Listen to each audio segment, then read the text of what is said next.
हरे कृष्ण, जय श्री हरि। संगीता धर्मसागर चैनल में आप सभी भक्तों का दिल से स्वागत है। भगवान श्री हरि विष्णु, संकट मोचन हनुमान जी और भोलेनाथ की कृपा आप सभी पर सदैव बनी रहे। आज दिनांक 12 मई 2026 ज्येष्ठ कृष्ण पक्ष की दशमी तिथि दोपहर 2:52 तक रहेगी। इसके बाद पुण्य फल देने वाली एकादशी तिथि का शुभारंभ हो जाएगा। मंगलवार का यह पावन दिन भक्ति, साधना और भगवान के स्मरण के लिए अत्यंत शुभ माना गया है। अपरा एकादशी का व्रत करने वालों को दशमी के दिन से ही पवित्रता और संयम का पालन करना चाहिए। पौराणिक कथा के अनुसार राजा महिध्वज का भाई ब्रजध्वज क्रूर था और उसने अपने भाई को मारकर पीपल के पेड़ के नीचे गाड़ दिया था। राजा प्रेत बनकर उस पीपल पर रहने लगे। तब धौम्य ऋषि ने राजा के प्रेत योनि से मुक्ति के लिए अपरा एकादशी का व्रत किया और उसका पुण्य राजा को दे दिया। दशमी का महत्व सुनिए। इस पुण्य को प्राप्त करने के लिए और व्रत को सफल बनाने के लिए दशमी से ही मानसिक तैयारी और पवित्रता की आवश्यकता होती है। जो भी भक्तजन एकादशी का व्रत धारण करना चाहते हैं, हमारे चैनल पर एकादशी से संबंधित संपूर्ण जानकारी का वीडियो पोस्ट कर दिया गया है, तो आप सभी भक्तजन वीडियो को जरूर देखें। आज मंगलवार का यह विशेष रूप से वीर बजरंग बली की आराधना के लिए अत्यंत शुभ माना जाता है। ऐसी मान्यता है कि आज के दिन सच्चे मन से किया गया हनुमान जी का स्मरण भक्तों के भय, संकट और बाधाओं को दूर करने वाला होता है। जो भी भक्त पूरे श्रद्धा भाव से राम नाम का जप करते हैं और हनुमान जी की पूजा करते हैं, उनके जीवन में सकारात्मक ऊर्जा और आत्मबल का संचार होता है।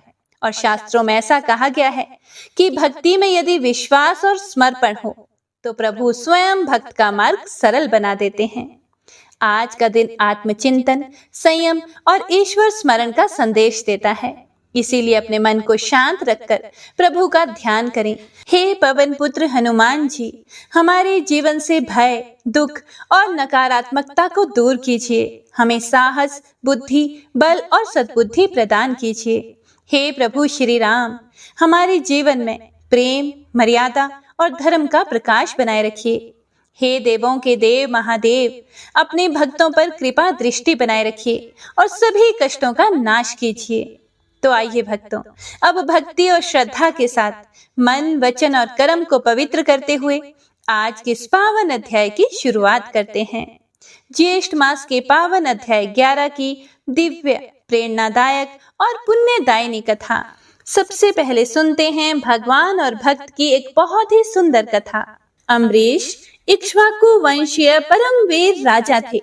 यह भगीरथ के प्रपौत्र, वैवस्वत मनु के पौत्र और नाभाग के पुत्र थे। राजा अम्बरीश संपूर्ण पृथ्वी के राजा थे। उनके सुख, समृद्धि और ऐश्वर्य की कोई तुलना नहीं कर सकता था। लेकिन फिर भी राजा अम्बरीश को अपने ऐश्वर्य का कोई भी घमंड या अभिमान नहीं था। वे तो भगवान श्री विष्णु के परम भक्त और सर्वोच्च कोटि के राजा थे। उनके लिए उनकी संपत्ति का सागर स्वप्न के समान था। इस भौतिक जीवन की नश्वरता से भली भांति परिचित अम्बरीश महाराज सदैव परम भगवान की भक्ति में लीन रहते थे। राजा अम्बरीश ने अपने मन को भगवान श्री कृष्ण के चरण चिंतन में, वाणी को उनके गुणगान में, हाथों को श्री हरि के मंदिर को झाड़ने बुहारने में, कानों को अच्युत के पवित्र चरित सुनने में, नेत्रों को भगवान मूर्ति के दर्शन में और अंगों को भगवत सेवकों के स्पर्श में, नासिका को भगवान के चरणों पर चढ़ी हुई तुलसी की गंध लेने में और जीवा को भगवत प्रसाद का रस लेने में, पैरों को श्री नारायण के पवित्र स्थानों में जाने में और मस्तक को ऋषिकेश के चरणों की वंदना में लगा रखा था। और दूसरे संसारी लोगों की भांति वे विषय भोगों में लिप्त नहीं रहते थे और उनके समान ही उनकी प्रजा भी थी। उनकी प्रजा भी अपना अधिकतर समय भगवान के पवित्र नामों का जप, कीर्तन और सेवा में लगाए रखती थी।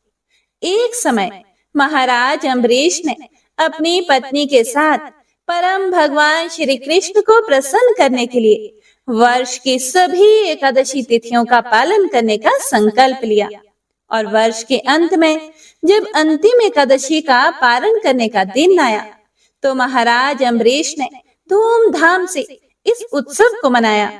उन्होंने परम भगवान तथा ब्राह्मणों की पूजा की, उन्हें प्रसाद वितरित किया और गौ दान दिया। सभी नियमों को पूर्ण करके अब अम्बरीश महाराज अपने व्रत का पारण करने ही जा रहे थे तो उसी समय दुर्वासा मुनि अपने अनेक शिष्यों के साथ वहां पधारे। राजा ने बड़े ही प्रेम और आदर सत्कार से उनका स्वागत किया और उनसे भोजन करने के लिए प्रार्थना की और दुर्वासा ऋषि ने भी राजा की प्रार्थना को स्वीकार कर लिया और भोजन करने से पहले वे यमुना तट पर स्नान करने के लिए चले गए।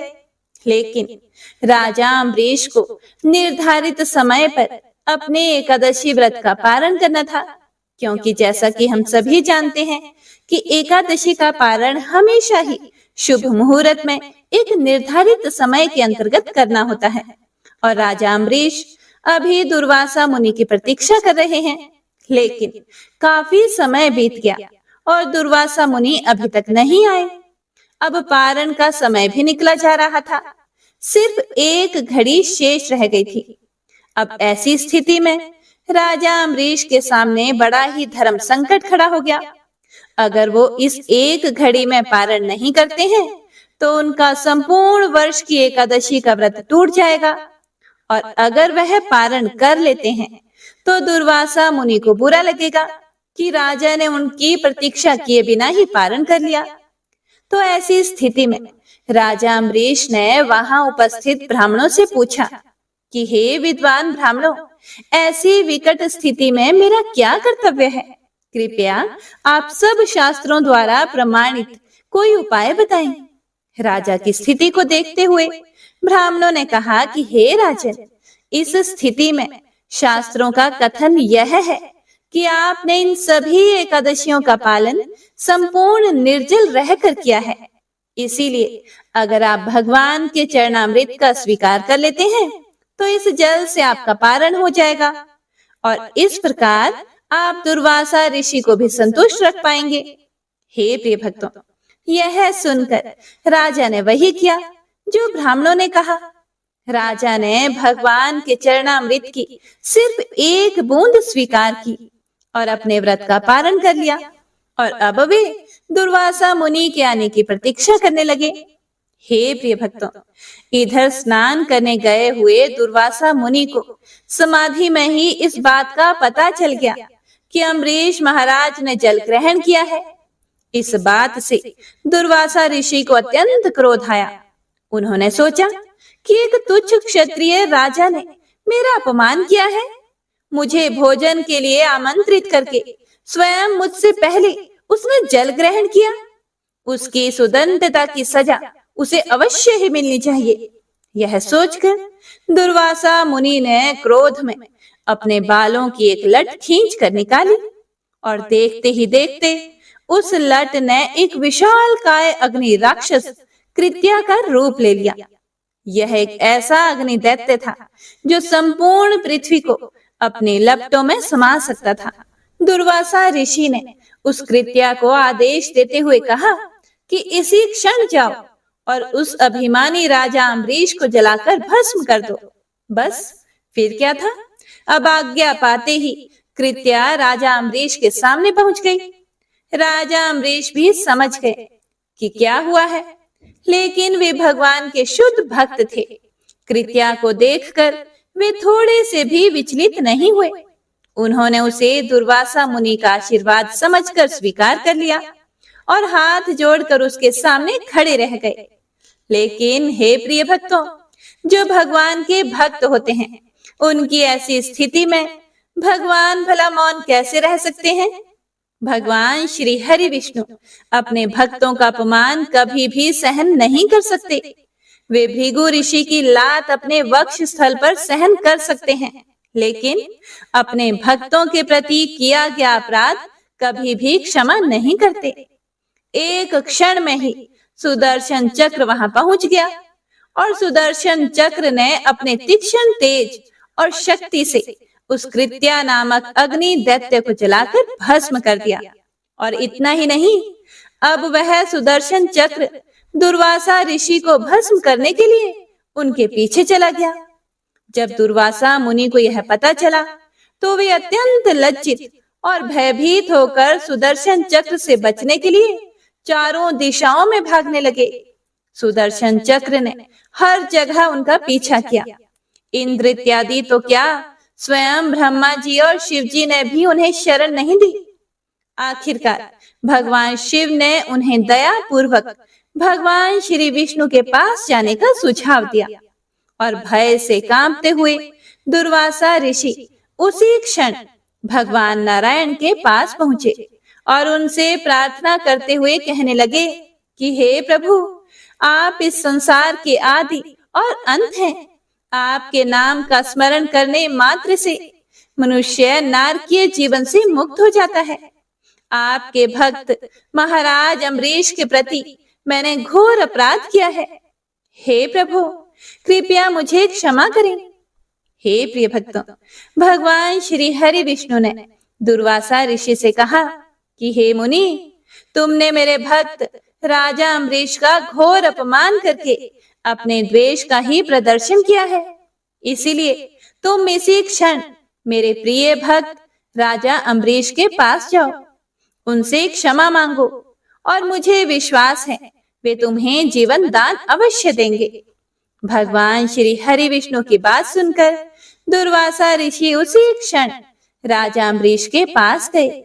उन्होंने राजा के चरणों में गिरकर उनसे क्षमा मांगी और अपने अपराध के लिए प्रायश्चित करने लगे।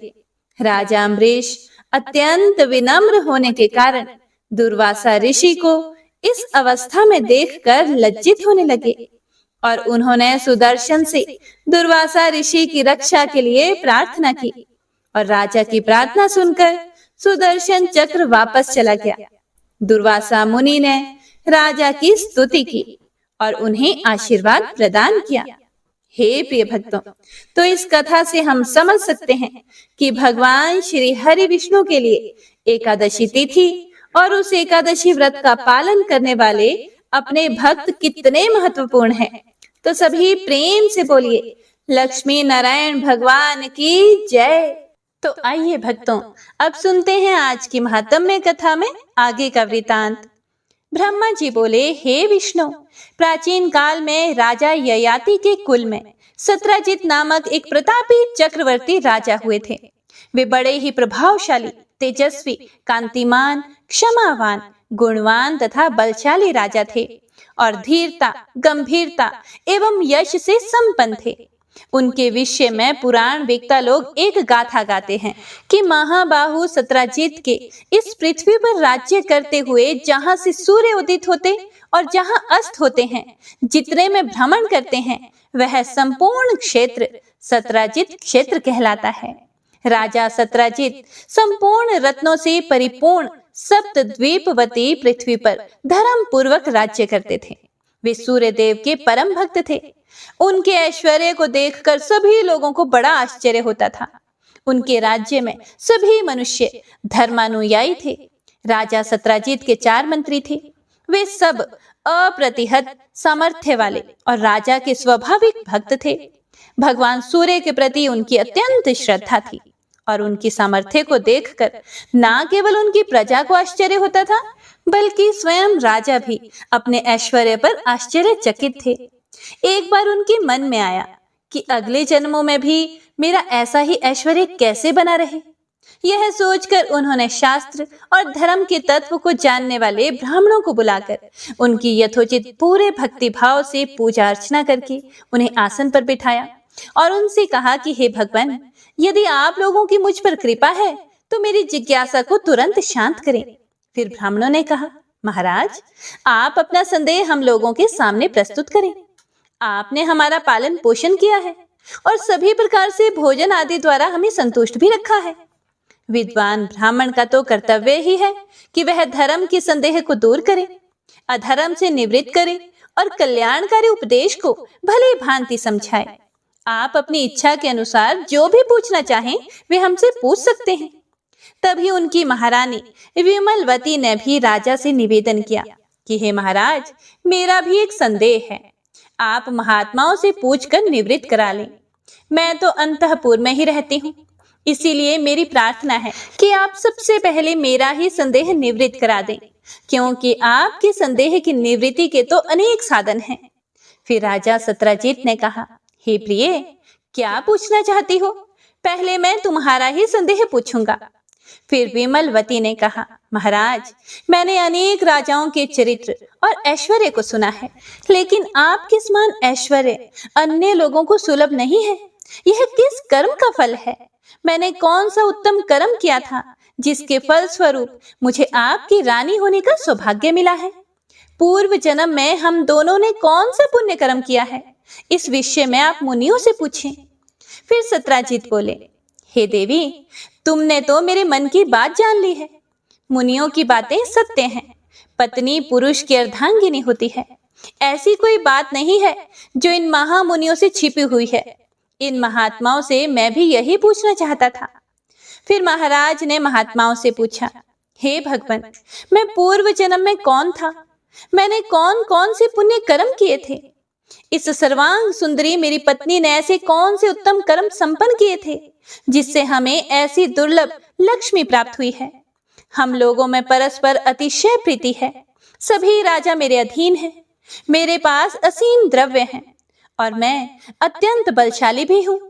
मेरा शरीर भी निरोगी है। मेरी पत्नी के समान संसार में कोई स्त्री नहीं है। सभी मेरे असीम तेज को सहन करने में असमर्थ हैं। हे महामुने, आप लोग तो त्रिकालज्ञ हैं। आप मेरी जिज्ञासा को शांत करें। राजा के इस प्रकार पूछने पर उन ब्राह्मणों ने सूर्यदेव के परम भक्त परावसु से प्रार्थना की कि आप ही इनके संदेह को निवृत्त करें। धर्मज्ञ ब्राह्मणों की सम्मति से महामती परावसु ने योग समाधि के द्वारा राजा तथा रानी के पूर्व जन्म के सभी कर्मों की जानकारी प्राप्त करके राजा से इस प्रकार कहना प्रारंभ किया। परावसु बोले, हे महाराज, आप पूर्व जन्म में बड़े निर्दयी, हिंसक तथा कठोर हृदय के शूद्र थे। कुष्ठ रोग से पीड़ित भी थे और सुंदर नेत्रों वाली ये महारानी उस समय भी आपकी ही पत्नी थी। ये ऐसी पतिव्रता थी कि आपके द्वारा पीड़ित होने पर भी आपकी सेवा में निरंतर लगी रहती थी। लेकिन आपकी अतिशय क्रूरता के कारण आपके बंधु बांधव आपसे अलग हो गए और आपने भी अपने पूर्वजों द्वारा संचित धन को नष्ट कर डाला था। इसके बाद आपने कृषि कार्य प्रारंभ किया, लेकिन देव इच्छा से वह भी व्यर्थ हो गया। आप अत्यंत दीनहीन होकर दूसरों की सेवा द्वारा जीवन यापन करने लगे। आपने अपनी पत्नी को छोड़ने का बड़ा प्रयास किया, लेकिन उसने आपका साथ नहीं छोड़ा। इसके बाद आप दोनों कन्याकुब्ज देश में चले गए और भगवान सूर्य के मंदिर में सेवा करने लगे। वहां आप प्रतिदिन मंदिर का मार्जन, लेपन, प्रोक्षण अर्थात जल छिड़कना आदि कार्य बड़े भक्ति भाव से करते रहे। मंदिर में पुराण की कथा होती थी। आप दोनों ने उसका भक्ति पूर्वक श्रवण किया और कथा श्रवण करने के बाद आपकी पत्नी ने पिता से प्राप्त अंगूठी को कथा में चढ़ा दिया। आपके मन में रात दिन यही चिंता रहती थी कि यह मंदिर कैसे स्वच्छ रहे, कैसे साफ रहे। आप दोनों बहुत दिनों तक वहां पर रहे। भगवान की सेवा रूपी योग कर्म में आपका मन अहर्निश लगा रहता था। इस प्रकार आप दोनों निष्काम भाव से भगवान सूर्य की सेवा करते और जो कुछ भी मिलता उसी से अपना निर्वाह करते थे। गोप्ती भगवान सूर्य का आप नित्य चिंतन करते रहते थे, इसीलिए आपके सभी पाप कर्म समाप्त हो गए। किसी समय अपनी विशाल सेना के साथ कुवलाश्व नाम का एक राजा वहां आया। उसकी अपार संपत्ति और हजारों श्रेष्ठ रानियों को देखकर आप दोनों की भी राजा रानी बनने की बड़ी इच्छा हुई और कुछ ही समय में आपका देहांत हो गया और सूर्य देव की श्रद्धा भक्ति पूर्वक की गई सेवा तथा पुराण श्रवण के प्रभाव से आप राजा हुए और आपकी पत्नी रानी हुई। और आप दोनों को जो असीम तेज प्राप्त हुआ है, अब उसका भी कारण सुनिए।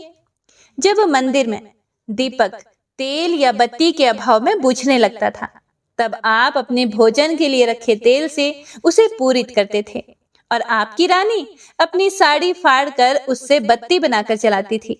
हे राजन, यदि अन्य जन्म में भी आपको ऐश्वर्य की इच्छा है तो भगवान सूर्य की श्रद्धा पूर्वक आराधना करें।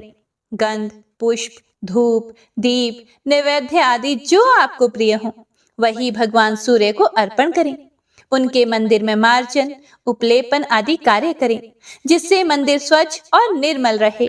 उत्तम दिनों में उपवास करके रात्रि जागरण करें और नृत्य, गीत, वाद्य आदि द्वारा महोत्सव कराएं।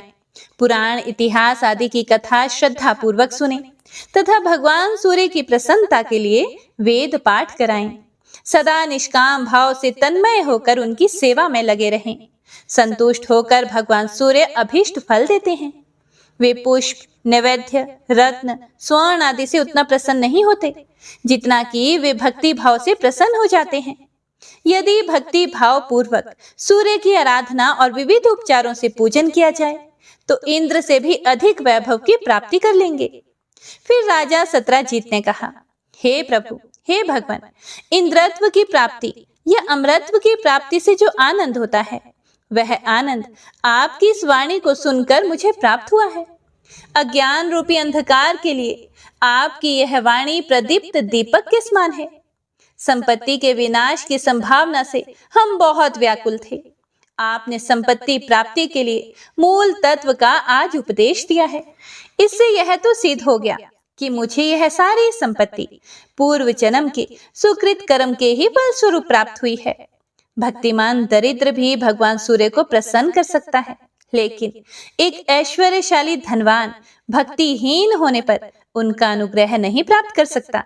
हे भगवान, आप मुझे सूर्य भगवान की आराधना के उस मार्ग को सूचित करें जिससे शीघ्र ही उनका अनुग्रह प्राप्त हो सके। फिर परावसु बोले, राजन, कार्तिक मास में प्रतिदिन भगवान सूर्य का पूजन करके ब्राह्मणों को भोजन कराना चाहिए और स्वयं भी एक बार ही भोजन करना चाहिए। इस आराधना से बाल्यावस्था में किए गए ज्ञात अज्ञात मतलब कि जानकर किए गए पाप और अनजाने में किए गए सभी पापों से छुटकारा मिल जाता है। मार्ग शीर्ष में पूर्वोक्त रीति से व्रत करने वाली स्त्री पुरुष की ब्राह्मण को मरकत मणि का दान करने से प्रौढ़ावस्था में किए गए पापों से मुक्ति हो जाती है और पौष मास में पूर्वोक्त विधि के अनुसार एक भुक्त होकर श्रद्धा पूर्वक सूर्य की आराधना करने से वृद्धावस्था में किए गए सभी पाप नष्ट हो जाते हैं।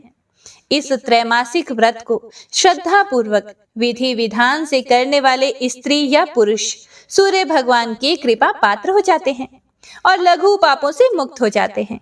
और दूसरे वर्ष इसी प्रकार त्रैमासिक व्रत करने पर सभी उपपातक निवृत्त हो जाते हैं। तीसरे वर्ष भी इस व्रत को करने पर महापातक नष्ट हो जाते हैं और मनोवांछित फल की प्राप्ति होती है। यह व्रत 3 मास में संपन्न होता है और इसे 3 वर्ष तक करना चाहिए। सभी अवस्थाओं में आधि भौतिक, आधि दैविक तथा आध्यात्मिक त्रिविध पातक इसके द्वारा नष्ट हो जाते हैं। इस सर्व पाप हरता व्रत को त्रिविक्रम व्रत कहा जाता है। राजा सत्राजित ने फिर आगे कहा कि हे भगवान, व्रत का विधान तो मैंने सुन लिया, लेकिन भोजन कैसे ब्राह्मण को कराना चाहिए यह भी आप कृपा पूर्वक मुझे बताएं। फिर परावसु बोले, पौराणिक ब्राह्मण को भोजन कराना चाहिए। इस प्रसंग में अरुण को सूर्य देव ने जो निर्देश दिया था अब मैं वह आपको देता हूँ, सुनो। किसी समय उद्याचल पर अरुण ने भगवान सूर्य से पूछा कि महाराज, कौन कौन से पुष्प, नैवेद्य, वस्त्र आदि आपको प्रिय है और कैसे ब्राह्मण को भोजन कराने से आप संतुष्ट होते हैं? कृपा करके यह सब मुझे बताओ। फिर भगवान सूर्य ने कहा, हे अरुण, करवीर के पुष्प, रक्त चंदन, गुग्गुल का धूप, घी का दीपक और मोदक आदि नैवेद्य मुझे अति प्रिय हैं। मेरे भक्त और पौराणिक ब्राह्मण को दान देकर उसके प्रति श्रद्धा समर्पित करने से मुझे जितनी प्रसन्नता होती है उतनी प्रसन्नता गीत, वाद्य और पूजन आदि से नहीं होती। मैं पुराण आदि के वाचन श्रवण से अतिशय प्रसन्न होता हूँ। इतिहास पुराण के वाचक तथा मेरी पूजा करने वाला भोजक, ये दोनों मुझे विशेष प्रिय हैं। इसीलिए पौराणिक का पूजन करें और इतिहास आदि को सुने। हे प्रिय भक्तों, फिर आगे अरुण ने पूछा कि हे भगवान, वह भोजक कौन है, किसका पुत्र है, और इसने ऐसा कौन सा उत्तम कर्म किया है जिस कारण ब्राह्मण आदि वर्णों को छोड़कर आपका इस पर इतना अनुग्रह हुआ? आप कृपया करके यह भी मुझे बताएं। फिर आदित्य बोले, तुमने बहुत सुंदर बात पूछी है। इसके उत्तर में जो मैं कहता हूँ उसे ध्यान से सुनो। अपनी पूजा के निमित्त ही मैंने अपने तेज से भोजकों की उत्पत्ति की है। ये वर्णतः ब्राह्मण हैं और मेरी पूजा के लिए अनुष्ठान में तत्पर रहते हैं। ये भोजक मुझे अति प्रिय हैं। प्राचीन काल में शाक द्वीप के स्वामी राजा प्रियव्रत के पुत्र ने विमान के समान एक भव्य सूर्य मंदिर बनवाया और उसमें स्थापित करने के लिए सभी शुभ लक्षणों से संपन्न सोने की एक दिव्य सूर्य की प्रतिमा भी बनवाई। अब राजा को यह चिंता होने लगी थी कि मंदिर तथा प्रतिमा की प्रतिष्ठा कौन कराए। उन्हें कोई योग्य व्यक्ति नहीं दिखाई दिया। इसीलिए वह राजा मेरी शरण में आया। अपने भक्त को चिंताग्रस्त देखकर मैंने उसे प्रत्यक्ष दर्शन दिया और उससे पूछा कि हे वत्स, तुम क्या विचार कर रहे हो और तुम क्यों चिंतित हो, और जल्दी से अपनी चिंता का कारण मुझे बताओ। तुम दुखी मत हो, मैं तुम्हारे अत्यंत दुष्कर कर्मों को भी संपन्न कर दूंगा। यह सुनकर राजा ने बहुत खुश होकर कहा कि हे प्रभु, मैंने बड़ी भक्ति और श्रद्धा से इस द्वीप में आपका एक विशाल मंदिर बनवाया है तथा एक दिव्य सूर्य प्रतिमा भी बनवाई है। मुझे अब यह चिंता सता रही है कि प्रतिष्ठा कार्य कैसे संपन्न होगा। राजा के इन वचनों को सुनकर फिर मैंने कहा कि हे राजन, मैं अपने तेज से अपनी पूजा करने के लिए मग संज्ञक ब्राह्मणों की सृष्टि करता हूँ। मेरे ऐसा कहते ही चंद्रमा के समान श्वेत वर्ण वाले 8 बलशाली पुरुष मेरे शरीर से उत्पन्न हो गए। वे सभी काशाय वस्त्र पहने हुए थे, हाथों में पिटारी और कमल के पुष्प लिए हुए थे तथा सांगोपांग चारों वेदों और उपनिषदों का पाठ कर रहे थे। इनमें से 2 पुरुष ललाट से, 2 वक्षस्थल से, 2 चरणों से तथा 2 पादों से उत्पन्न हुए। उन महात्माओं ने मुझे पिता मानते हुए हाथ जोड़कर मुझसे कहा कि हे पिताश्री, हे लोकनाथ, हम आपके पुत्र हैं। आपने जिस भी कार्य के लिए हमें उत्पन्न किया है, हमें आज्ञा दीजिए। हम सब आपके आदेश का पालन करेंगे। पुत्रों के ऐसे वचन सुनकर मैंने उनसे कहा कि तुम सब इस राजा की बात को सुनो और ये जैसा कहें वैसा ही करो। पुत्रों से ऐसा कहने के बाद मैंने राजा से कहा कि राजन, ये मेरे पुत्र हैं। ब्राह्मणों में ये श्रेष्ठ हैं और सर्वदा पूज्य हैं। मेरी प्रतिष्ठा कराने के लिए ये सर्वथा योग्य हैं। इनसे प्रतिष्ठा करवा लो। मंदिर की प्रतिष्ठा कराकर मंदिर इन्हें समर्पित कर दो। ये सदा मेरा पूजन किया करेंगे, लेकिन देकर फिर इनसे हरण मत कर लेना। मेरी निमित्त जो कुछ धन धान्य, गृह, क्षेत्र, बाग, ग्राम, नगर आदि मंदिर में अर्पण करो, उन सब के स्वामी फिर ये भोजक ही होंगे। जैसे पिता के द्रव्य का अधिकारी उसका पुत्र होता है, वैसे ही मेरे धन के अधिकारी ये भोजक ही हैं। मेरी आज्ञा पाकर उस राजा ने प्रसन्न होकर वैसा ही किया और भोजकों द्वारा प्रतिष्ठा कराकर वह मंदिर उन्हीं को अर्पित कर दिया। हे अरुण, इस प्रकार अपनी पूजा के लिए मैंने अपने शरीर के तेज से भोजकों को उत्पन्न किया। ये मेरे आत्म स्वरूप हैं। मेरी प्रीति के लिए जो कुछ भी देना हो वह भोजक को देना चाहिए, लेकिन भोजक को दिया हुआ धन कभी भी वापस नहीं लेना चाहिए। भोजक हमारे संपूर्ण धन का स्वामी है। भोजक में ये लक्षण होने चाहिए, वह पहले वेद का अध्ययन कर ले, फिर गृहस्थ जीवन में प्रवेश करे, फिर नित्य त्रिकाल स्नान करे, दिन रात्रि में 5 कृत्यों द्वारा मेरा पूजन करे, वेद, ब्राह्मण और देवताओं की कभी निंदा ना करे, नित्य हमारे सम्मुख शंख ध्वनि करे। 6 महीने पुराण सुनने से जैसी प्रसन्नता मुझे होती है, वैसी प्रीति केवल एक बार शंख ध्वनि श्रवण करने से हो जाती है। इसीलिए भोजक को पूजन में नित्य शंख बजाना चाहिए। वे अभोज्य पदार्थ भक्षण नहीं करते हैं, इसीलिए वे भोजक कहलाते हैं, और नित्य हमको भोजन कराते हैं, इसीलिए भी भोजक कहलाते हैं। वे सदा मग का ध्यान करते रहते हैं, इसीलिए मग्ध कहे जाते हैं। भोजक परम शुद्धिकर अव्यंग धारण किए बिना सदा अपवित्र रहता है। जो अव्यंग धारण किए बिना मेरी पूजा करता है उसको संतान नहीं होती और मेरी प्रसन्नता भी उसे प्राप्त नहीं होती। भोजक को सिर मुड़ाकर रहना चाहिए, लेकिन शिखा अवश्य रखनी चाहिए। रविवार के दिन तथा षष्ठी को नक्त व्रत करके सप्तमी को उपवास करना चाहिए और संक्रांति का व्रत भी करना चाहिए। मेरे समीप त्रिकाल गायत्री का जप करें, भक्ति श्रद्धा पूर्वक मौन होकर मेरा पूजन करें, कभी भी क्रोध ना करें, सदा हमारा नैवेद्य भक्षण करें। वह नैवेद्य भोजक को शुद्ध करने के लिए पवित्र हविष्यान के समान है। मुझे चढ़ा हुआ गंध, पुष्प, वस्त्र, आभूषण आदि कभी ना बेचे। स्नान कराए गए जल और निर्माल्य अर्थात विसर्जन के बाद देवार्पित वस्तुएं तथा अग्नि का उल्लंघन कभी ना करें। सदा पवित्र रहे, एक बार भोजन करे और क्रोध, अमंगल वचन तथा अशुभ कर्मों को त्याग दे। हे अरुण, इस प्रकार के लक्षणों वाला भोजक मुझे अति प्रिय है। भोजक का सदा सत्कार करना चाहिए। तुम्हारे ही समान भोजक भी मुझे अति प्रिय है।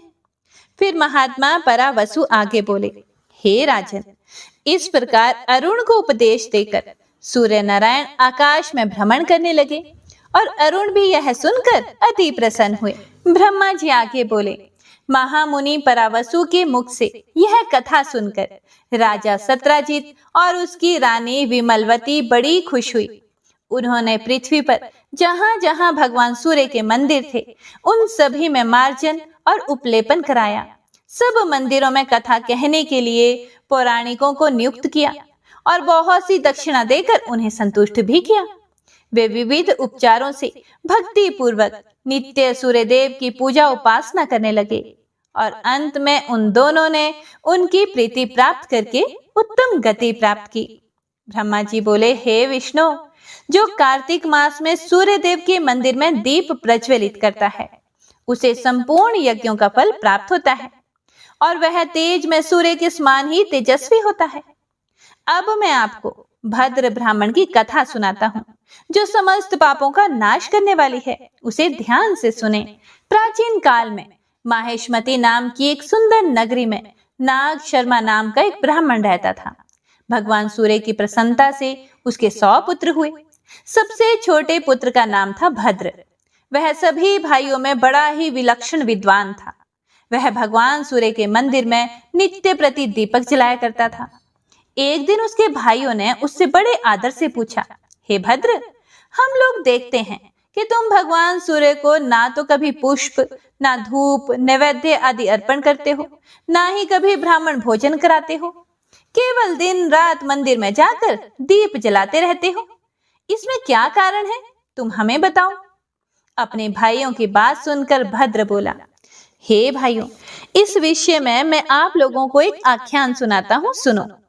प्राचीन काल में राजा इक्ष्वाकु के पुरोहित महर्षि वशिष्ठ थे।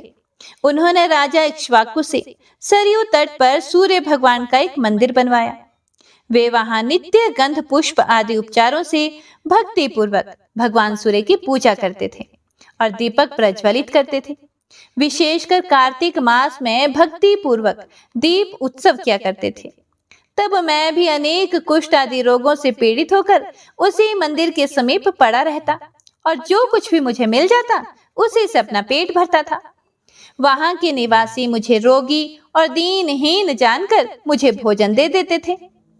एक दिन मुझ में यह कुत्सित विचार आया कि मैं रात्रि के अंधकार में इस मंदिर में स्थित सूर्य नारायण के बहुमूल्य आभूषणों को चुरा लूं। ऐसा सोचकर मैं उन भोजकों के सोने की प्रतीक्षा करने लगा कि कब वो सोएं। जब वे भोजक सो गए तब मैं धीरे धीरे मंदिर में गया और वहां मैंने देखा कि दीपक बुझ चुका है। तब मैंने अग्नि जलाकर दीपक प्रज्वलित किया और उसमें घी डालकर प्रतिमा से आभूषण उतारने लगा। उसी समय वे देव पुत्र भोजक जग गए और मुझे हाथ में दीपक लिया देखकर पकड़ लिया। मैं बड़ा डर गया और मैं भयभीत होकर विलाप करके उनके चरणों में गिर गया और दयावश उन्होंने मुझे छोड़ दिया। लेकिन वहां घूमते हुए राजपुरुषों ने मुझे फिर बांध लिया और वे मुझसे पूछने लगे कि अरे दुष्ट, तुम दीपक हाथ में लेकर मंदिर में क्या कर रहे थे? जल्दी जल्दी हमें बताओ। मैं अत्यंत भयभीत हो गया। उन राजपुरुषों के भय से तथा रोग से आक्रांत होने के कारण मंदिर में ही मेरे प्राण निकल गए। उसी समय सूर्य भगवान के गण मुझे विमान में बैठाकर सूर्य लोक ले गए और मैंने एक कल्प तक वहां सुख भोगा तथा फिर उत्तम कुल में जन्म लेकर आप सबका भाई बना। हे बंधुओं, यह कार्तिक मास में भगवान सूर्य के मंदिर में दीप जलाने का फल है। यद्यपि मैंने दुष्ट बुद्धि से आभूषण चुराने की दृष्टि से मंदिर में दीपक जलाया था, फिर भी उसी के फल स्वरूप इस उत्तम ब्राह्मण कुल में मेरा जन्म हुआ तथा वेद शास्त्रों का मैंने अध्ययन किया और मुझे पूर्व जन्मों की स्मृति हुई। इस प्रकार उत्तम फल मुझे प्राप्त हुआ। दुष्ट बुद्धि से भी घी द्वारा दीपक जलाने का ऐसा श्रेष्ठ फल देखकर मैं अब नित्य प्रति भगवान सूर्य के मंदिर में दीपक प्रज्वलित करता रहता हूँ। हे भाइयों, मैंने कार्तिक मास में यह दीप दान का संक्षेप में महात्म्य आप लोगों को सुनाया। इतनी कथा सुनाकर ब्रह्मा जी बोले, हे विष्णु, दीपक जलाने का फल भद्र ने अपने भाइयों को बताया। जो पुरुष सूर्य के नामों का जप करता हुआ मंदिर में कार्तिक के महीने में दीप दान करता है, वह आरोग्य, धन संपत्ति, बुद्धि, उत्तम संतान और जाति स्मरत्व को प्राप्त करता है। षष्ठी और सप्तमी तिथि को जो प्रयत्न पूर्वक सूर्य मंदिर में दीपदान करता है, वह उत्तम विमान में बैठकर सूर्य लोक को जाता है। इसीलिए भगवान सूर्य के मंदिर में भक्ति पूर्वक दीप प्रज्वलित करना चाहिए। प्रज्वलित दीप को ना तो बुझाएं और ना उसका हरण करें। दीपक हरण करने वाला पुरुष अंध मूषक होता है। इसीलिए कल्याण की इच्छा रखने वाले पुरुष को दीप प्रज्वलित करना चाहिए, उसे हरना नहीं चाहिए। हे प्रिय भक्तों, अब सुनिए यमदूत और नारकीय जीवों के संवाद के प्रसंग में सूर्य मंदिर में दीपदान करने और दीप चुराने के पुण्य पापों का परिणाम। ब्रह्मा जी बोले, हे विष्णु, एक समय घोर नरक में पड़े हुए भूखे, आर्त, दुखी और विलाप करते हुए जीवों से यमदूत ने कहा, हे मूढ़जनों, अब अधिक विलाप करने से तुम्हें क्या लाभ होगा? प्रमादवश तुम सब ने अपनी आत्मा की उपेक्षा कर रखी है। पहले तुम सब ने यह विचार नहीं किया कि इन कर्मों का फल आगे भोगना पड़ेगा। यह शरीर थोड़े ही दिनों तक रहने वाला है, विषय भी नाशवान है। यह कौन नहीं जानता? हजारों जन्मों के बाद एक बार मनुष्य जन्म मिलता है, उसमें क्यों मूढ़जन भोगों की ओर दौड़ते हैं? वे पुत्र, स्त्री, गृह, क्षेत्र आदि के लिए प्रयत्नशील रहते हैं और उनमें आसक्त होकर अनेक दुष्कर्म करते हैं। वे मूढ़ जन अपना हित नहीं जानते। वे यह भी नहीं जानते कि सूर्य, चंद्र, काल तथा आत्मा ये सभी मनुष्य के शुभ और अशुभ कर्मों को देखते रहते हैं, अर्थात साक्षीभूत हैं। ना केवल एक जन्म बल्कि सैकड़ों जन्मों में पुत्र, पत्नी आदि के लिए जो जो भी कर्म किया जाता है, उसे अच्छी तरह से ये जानते रहते हैं। मोह की ये महिमा तो देखो कि नरक में भी ममता बनी रहती है। इस प्रकार परिणाम में भयंकर विषयों के द्वारा आकृष्ट चित्त वाले मनुष्यों की बुद्धि परमार्थ तत्व की ओर नहीं होती। जिह्वा द्वारा भगवान सूर्य का नाम लेने में कौन सा श्रम है? मंदिर में दीप जलाने में भी अधिक परिश्रम नहीं पड़ता। लेकिन यदि मनुष्य से इतना भी नहीं हो सकता, तो अब रोदन और विलाप करने से भला क्या लाभ? जैसा कर्म किया वैसा फल पाया। इसीलिए पाप कर्म में कभी भी बुद्धि नहीं लगानी चाहिए। यदि कोई अज्ञान से पाप कर्म हो जाए तो सूर्य भगवान की आराधना करें, जिससे सब पाप नष्ट हो जाते हैं। ब्रह्मा जी बोले, यमदूत के ऐसे वचनों को सुनकर तथा भूख से व्याकुल, प्यास से सूखे कंठ वाले, दुख से पीड़ित वे नारकीय जीव उनसे कहने लगे, हे साधो, हमने ऐसा कौन सा कर्म किया जिससे हमें इस दारुण नरक में वास करना पड़ा? यह सुनकर यमदूत बोले कि पूर्व जन्म में यौवन के उन्माद से उन्मादित तुम अविवेकियों ने घी के लोभ में भगवान सूर्य के मंदिर से दीप चुराया था। उसी कारण इस घोर नरक में तुम सब दुख भोग रहे हो। ब्रह्मा जी बोले, हे अच्युत, मैंने सूर्य के मंदिर में दीप दान करने के पुण्य तथा दीप हरण करने के दुष्परिणामों का वर्णन किया। दीप दान करने का तो सर्वत्र ही उत्तम फल है, लेकिन सूर्य नारायण के मंदिर में विशेष फल है। जगत में जो अंधा, मूक, बधिर, विवेकहीन, निंद्य व्यक्ति दिखाई पड़ते हैं, उन सब ने साधु जनों द्वारा प्रज्वलित किए हुए दीपों को सूर्य नारायण के मंदिर से हरण किया है। विष्णु भगवान ने फिर ब्रह्मा जी से पूछा, हे ब्रह्मदेव, संसार में मनुष्य विष, रोग, ग्रह और अनेक प्रकार के उपद्रवों से पीड़ित रहते हैं। यह किन कर्मों का फल है? कृपया करके आप कोई ऐसा उपाय बताएं जिससे जीवों को रोग आदि की बाधा ना रहे। फिर ब्रह्मा जी ने कहा, जिन्होंने पूर्व जन्म में व्रत, उपवास आदि के द्वारा भगवान सूर्य को प्रसन्न नहीं किया, वे मनुष्य विष, ज्वर, ग्रह, रोग आदि के भागी होते हैं। और जो सूर्य नारायण की आराधना करते हैं, उन्हें आधी व्याधियां नहीं सताती। पूर्व जन्म में भगवान सूर्य की आराधना से इस जन्म में आरोग्य, परम बुद्धि और जो भी मन में इच्छा करता है, निःसंदेह उसे प्राप्त कर लेता है। आधी व्याधियों से पीड़ित नहीं होता और ना ही विष एवं दुष्ट ग्रहों के बंधन में ही फंसता है, तथा कृत्य आदि का भी भय उसे नहीं रहता। सूर्य नारायण के भक्त के लिए दुष्ट भी अनुकूल हो जाते हैं और सब ग्रह सौम्य दृष्टि रखते हैं। जिस पर सूर्य देव संतुष्ट हो जाते हैं, वह देवताओं का भी पूज्य हो जाता है। लेकिन भगवान सूर्य का अनुग्रह उसी पुरुष पर होता है जो सब जीवों को अपने समान ही समझता है और भक्ति पूर्वक उनकी आराधना करता है। प्रजाओं के स्वामी भगवान सूर्य के प्रसन्न हो जाने पर मनुष्य पूर्ण मनोरथ हो जाता है। भगवान विष्णु ने आगे पूछा, हे ब्रह्मा जी, जिन्होंने पहले भगवान सूर्य की आराधना नहीं की और रोग व्याधि से दुखी हो गए हैं, वे उन कष्ट एवं पापों से कैसे मुक्त हों? कृपया करके यह भी बताएं। हम भी भक्ति पूर्वक भगवान सूर्य की आराधना करना चाहते हैं।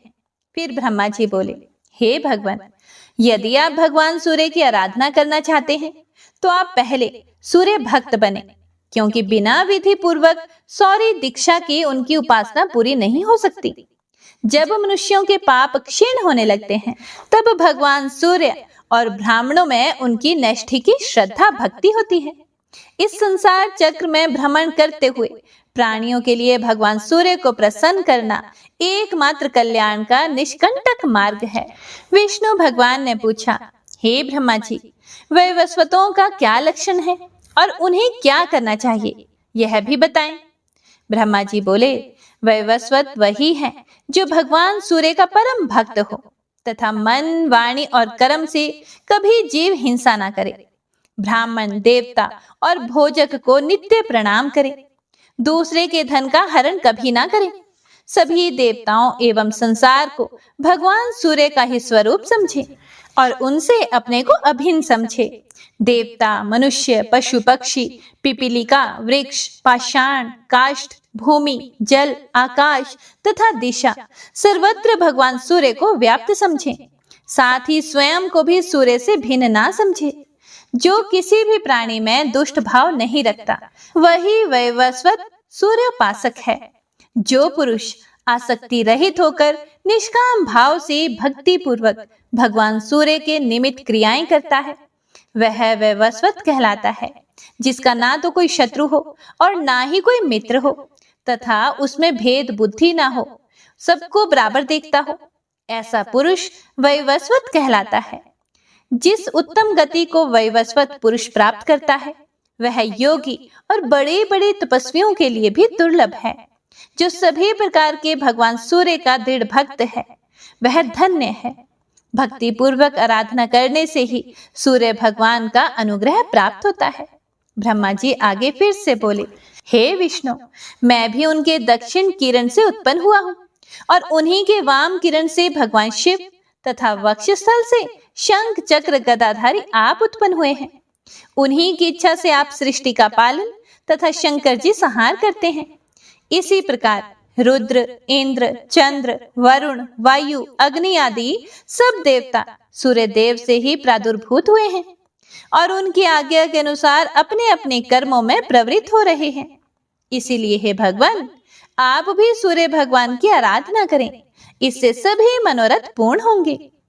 पितामह ब्रह्मा जी एवं विष्णु भगवान के इस संवाद को जो भी भक्ति पूर्वक श्रवण करता है, वह मनोवांछित फलों को प्राप्त करके अंत में स्वर्ण के विमान में बैठकर सूर्य लोक को जाता है। ओम नमो नारायणाय। तो इसी के साथ आज की महात्म्य कथा यहीं पर समाप्त होती है।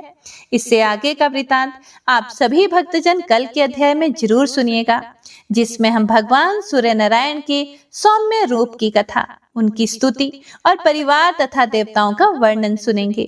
तो आइए भक्तों, अब सुनते हैं श्री सूर्यदेव चालीसा। श्री रवि हरत हो घोरतम, अगणित किरण पसारी, वंदन करु तब चरणन में, अर्घ देउ जलधारी। सकल सृष्टि के स्वामी हो, सचराचर के नाथ, निस्दिन होत तुमसे ही, होवत संध्या प्रभात। जय भगवान सूर्य तमहारी, जय खगेश दिनकर शुभकारी। तुम हो सृष्टि के नेत्र स्वरूपा, त्रिगुणधारी त्रैवेद स्वरूपा। तुम ही करता पालक संहारक, भुवन चतुर्दर्श के संचालक। सुंदर बदन चतुर्भुजधारी, रश्मि रथी तुम गगन विहारी। चक्र शंख अरु श्वेत कमल धर, वर मुद्रा सोहत चोटे कर। शीश मुकुट कुंडल गलमाला, चारु तिलक तब भाल विशाला। सप्त अश्वरथ अति द्रुतगामी, अरुण साथी गति अविरामी। रक्त वरुण आभूषण धारक, अति प्रिय तोहे लाल पदारथ। सर्वात्मा कहे तुम्हें ऋग्वेदा, मित्र कहे तुमको सब वेदा। पंचदेवों में पूजे जाते, मन वांछित फल साधक पाते।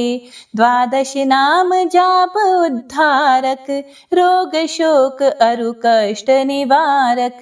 माँ कुंती तब ध्यान लगायो, दानवीर सुत कर्ण सो पायो।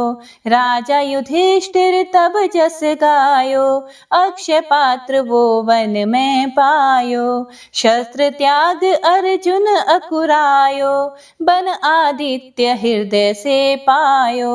विंध्याचल तब मार्ग में आयो, हाहाकार तिमिर से छायो। मुनि अगस्त्य गिरि गर्भ मिटायो, निज टक बल से विंध्य नवायो।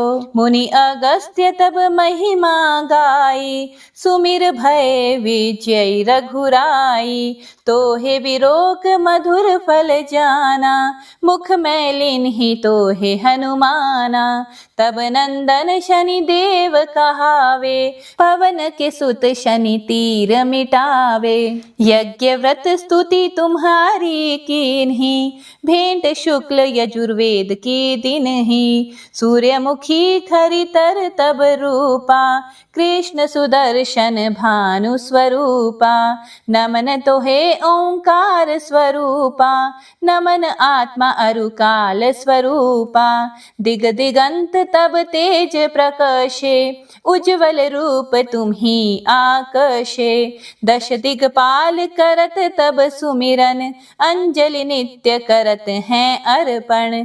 त्रिविध ताप हरता तुम भगवन, ज्ञान ज्योति करता तुम भगवन। सफल बनावे तब आराधना, गायत्री जप सरल है साधन। संध्या त्रिकाल करत जो कोई, पावे कृपा सदा तब वो ही। चित शांति सूर्याष्टक देव, व्याधि अपाधि सब हर लेवे।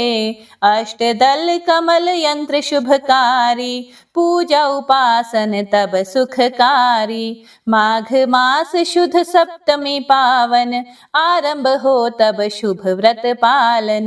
भानु सप्तमी मंगलकारी, भक्ति दायिनी दोषण हारी। रविवासर जो तुमको ध्यावे, पुत्रादिक दुख वैभव पावे।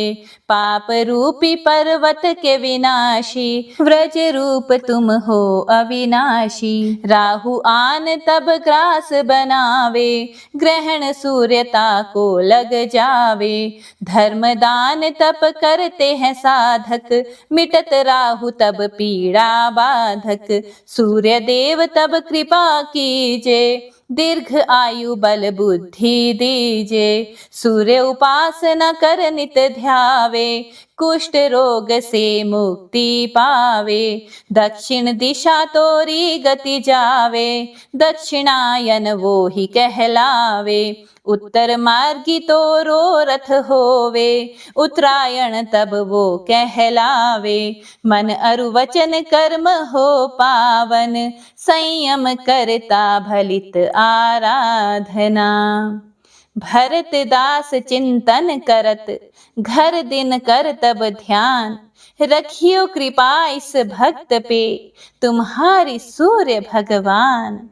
जय सूर्यदेव।